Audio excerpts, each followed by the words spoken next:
Hey guys, it's Brad and Lane and Grayson. Say hi, Grayson. Say hi. And we are out here at the new chicken coop. This took us a solid 12 hours to build. There were some issues, alignment issues. See, this panel got dented. That made it hard to line up. This back corner was dented. These things are not the funnest things to put together, but we'll let Dayton stop here. What are you doing? Anyways, so we got the new chicken coop up, and there's some stuff to do yet. And here, let me turn y'all around. All right.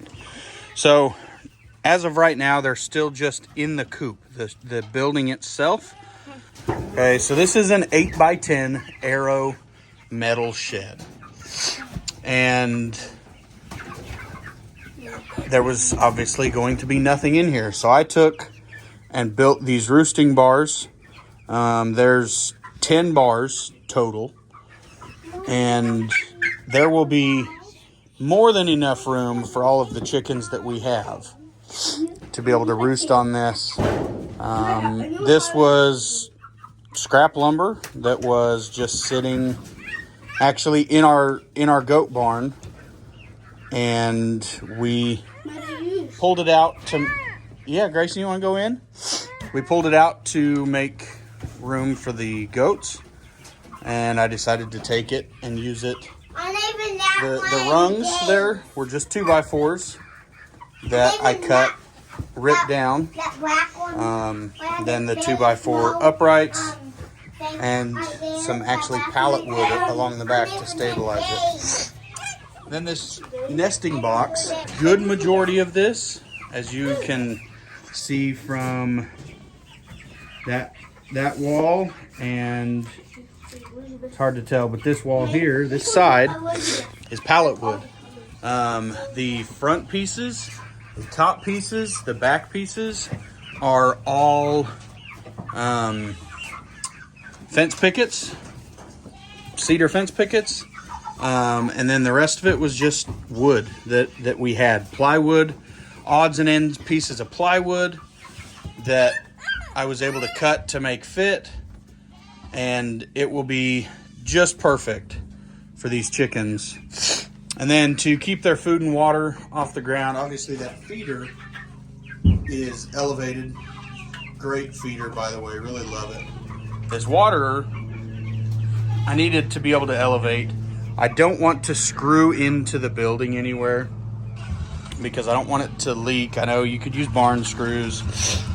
The food and water is not going to stay in here. It will go out into the run so that they will have access to it outside and not have to come inside. But I just took a sawhorse that I had built. I've got 4 of them. And to keep them from roosting on it, I just drove a bunch of screws into the top of it to keep them from roosting and pooping in their water and feed. They have now been in here for 2 days, and there is not a speck of poop on that. So I would say that the screws in the top of that are doing their job. We hope to get them able to go out very soon and integrate with the other chickens that are in our flock. And we'll keep you updated as that happens. Straight in front of us right there, kind of pretty much right under where that light's hanging, that's right in the middle. I'm going to cut a chicken door right there and reinforce it. Make a kind of little pulley deal that from the outside, so this back left corner, we can open that chicken door and let them out into here. So that chicken coop is definitely not big enough for right close to 30 chickens. So we will be getting rid of that one. We'll be putting up a fence from that post straight to here. This will all be chicken area. We'll be filling that fence in over there. And I know we've talked about it many times, and as you can see, it's still not done. But that fence is going to extend all the way down. The goats will have plenty of area. The chickens will have plenty of area. We will integrate those chickens with these chickens, and we'll have a big happy flock. But we still don't have any chickens of laying age yet, other than 2 little bantams in that coop. And they're currently broody and trying to sit on unfertilized eggs, and actually nothing, because they're not laying at the moment. So we got a lot of work to do. Yeah, we've got stuff to do, and we'll keep you updated as it happens. So this is our first chicken coop. It is a lot smaller, very unique. That's not just the camera angle. This top is actually the top from a grain bin, and there's just 2 roosts in here, and these girls pretty well fill it, and these 2 boys. Now, the millefleur bantams, there's 1, there's 2.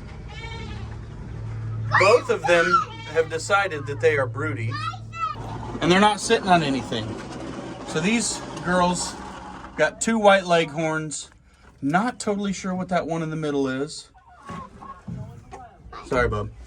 And then the one up there, and these 2 are Starlight Green Eggers. So we've got these 6 hens, plus the millefleur bantams, and 2 little young roosters that are actually the same age, if I can get a picture, the same age as the chickens in our other coop. But we were very, very quickly running out of space in the brooder, and I decided to put them out here, and they've done fine. So they've integrated fairly well with this flock. As you can tell, they're outside and all these girls are inside, but they're usually roaming around with each other throughout the day. This feeder and water is what is going to end up out in the run, elevated on cinder blocks or something like that. So I'm sure everybody's seen these cups. Dad, it's one in there. Yeah, there's 2. Both of the bantams are sitting. So these cups just screw on to, you drill a hole in the bucket and they screw on there. And then I'm sure you all have seen these feeders where it's kind of a 90 degree elbow and goes down into the bottom of a bucket. We may end up pulling those out and putting them into a 55-gallon drum or something like that. That way we don't have to fill it as often. Because with these 8 girls in here and the 2 males, there's 10 of them in here. With these 10, I'm filling that 5-gallon bucket. I mean, probably once every week or say 10 days. But once we get the other girls in here and boys, we will, I'm sure, be filling it more often. So that is our current chicken setup. Once we get everything done here, we'll of course be taking video of it. I really did, guys, I did not get video of putting up this shed because it was a royal pain, and there's plenty of videos out there on how to build these sheds. I'm not an instructional how-to kind of guy. I was just trying to get it done.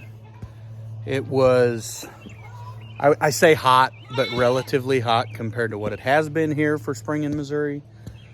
And I just wanted to get it done and be over with. So wasn't trying to video it. Got it up. My nephew Austin came and helped for a few hours. Lane even helped. And Sheila, my wife, we got it done together.